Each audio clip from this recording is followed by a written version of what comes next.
I knew this was going to be difficult to ask you.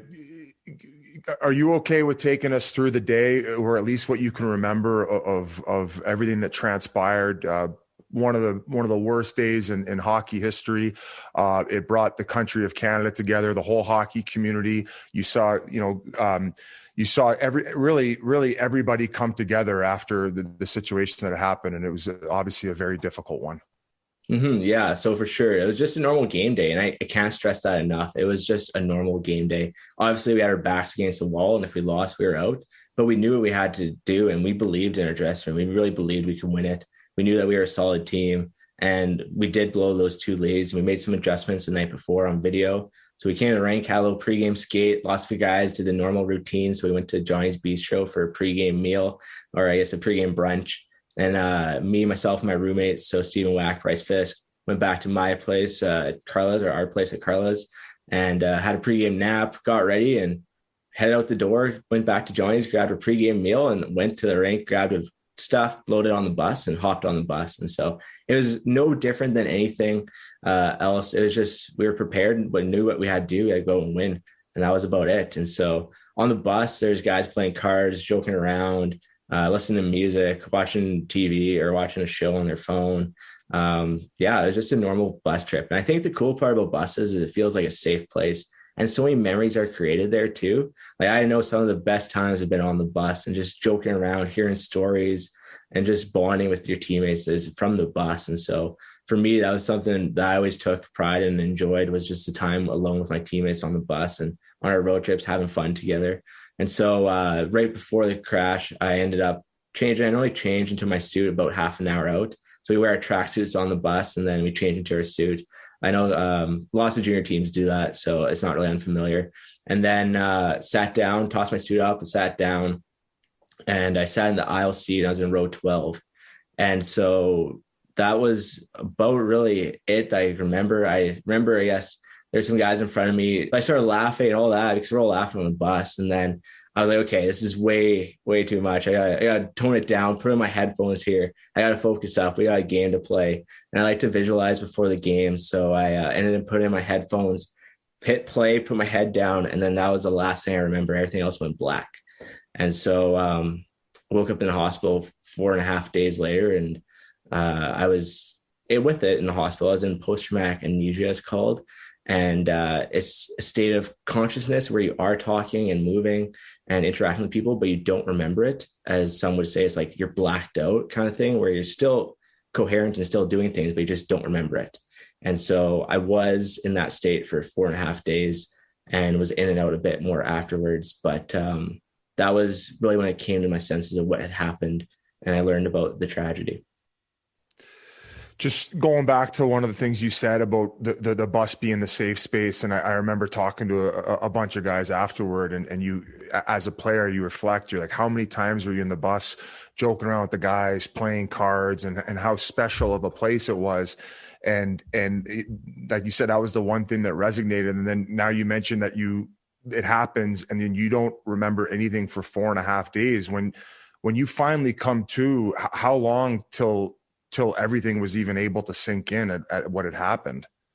Yeah. So when I woke up, it was difficult. I actually thought I was dreaming. I looked around and saw white, and I was in a hospital. I was like, oh, I must be dreaming. So I tried closing my eyes, going back to bed, and I couldn't. And so then I actually moved my neck a bit. I had a neck brace on at the time. I was like, oh, the heck. And I saw my parents there, and I was like, how did our game go? Did we win? And they looked at me just shocked, like, what game? I was like, do we win our game? They're like, there was no game. I was like, well, it probably was. Obviously, I'm injured. I probably got hit from behind in my mind. So I'm thinking I got hit from behind in a game. I obviously don't remember. So I must have got concussed and must have broke my neck or something, because I must have got hit from behind. And so there's like, there was no game. I was like, what do you mean there was no game? They said, there was a bus crash. And at the time, they've already told me this story twice. And so I don't remember them telling me the story. So they were really, really confused. And I was like, well, what do you mean? They're like, Dana had passed away. And I was like, Dana? What do you, like, what? And so I was really confused about what had just happened. So then they explained to me that there was a crash and that 16 people who I consider to be family had passed away, and that I was one of the survivors. And that I was injured, but they didn't even know my injuries. I never asked for that either. I was more curious about who was here and who wasn't here. And so they kind of gave me the brief list, and they didn't really even know at the time either who was still here and who wasn't. And then I had to go to my physio appointment in less than 3 minutes away. So I still didn't believe them. I said, okay, I'll pass me my phone. So they passed me my phone, which really wasn't my phone. It was some random new phone that ended up being my phone. I flung it open, hit Twitter, and first thing I saw was prayers for Humboldt and Humboldt strong. And so that's when it really kind of hit me that this was something that did happen. This was real. And then, like I said, within a minute or two, I had to go to physio. So I quickly had to get changed, had to process everything and go to physio. And so I still didn't know my injuries. Even when I went to physio, I had no idea what I was injured with. And yeah, so it didn't really hit me until that night. It was a chaotic day. And then that night I ended up going back on my phone and opened up social media, and there it was again. There's like the Sticks Out for Humboldt trend was going chaotic. There's so many different tributes from the hockey community in the world.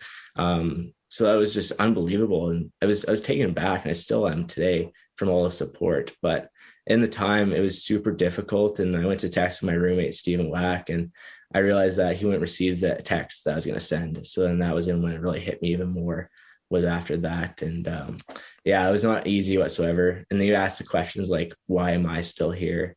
Why are others not? When you have the person sitting behind you pass away and the person beside you pass away, it just doesn't make sense.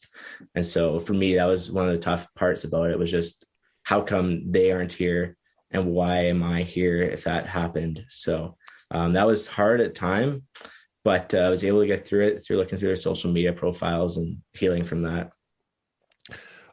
Like, did you have to talk to some professionals to maybe get over some of that guilt? Like, I'm crying a little bit right now. Obviously that's tough to hear, and you having to go through all that, like, that's some heavy shit. It is for sure. And I was fortunate enough to not have to talk to professionals. But there's nothing wrong with professionals either. For me, I've been dealt with a lot of stuff in my life beforehand, being a type 1 diabetic, losing my personal trainer at a young age, losing one of my teammates at a young age. It was almost losing my dad at 16. So I've been dealt with lots of stuff beforehand. So I've had good coping mechanisms for this kind of thing. Obviously, there's nothing they can do with 16. One is a lot, let alone 16. And for me, I was able to reframe my mindset after a couple of days and just be like, hey, you know what? Like, I got to live big for those who aren't here. Like, I got to do this real big, and I got to live my life to the fullest for those who aren't here, because I can't control a situation. I can't control the semi-driver who went through the stop sign. I can't control who's here, who's not here. I can't control my injuries. All I can control is moving forward from this and find the best way to stay positive and find the positive in this situation. Trust me, there wasn't many positives at all, to be honest, but there was some with all the guys who were still here, and us being able to live our life to the fullest for those who aren't. And something I really clung to and focused on was just trying to move forward and to really find the positive and to live my life to the fullest, because I have a second opportunity here.